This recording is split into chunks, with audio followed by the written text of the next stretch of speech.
Galing lang yan sa akin, nagkalong. O, nilagay ko uli siya doon sa loob. O, tingnan mo, siksikan sila. Aroy, siksikan. Pagising niya, wala na siya sa kandungan ko.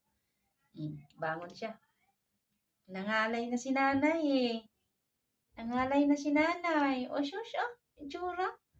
Sarap-sarap na ang tulog mo sa kandungan ni nanay.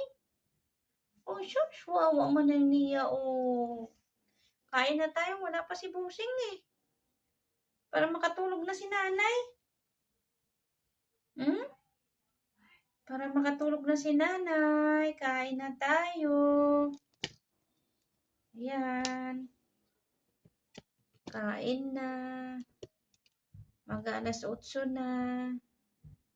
Sana kaya yun si Busing. Aray ko. Kanya-kanya silang pwesto. Ito yung dalawa kasi hindi na sila magkasya doon. Yung tatay sana pupunta na naman din doon sa loob. Naku, wag na. Wawa naman yung mga yan na yan.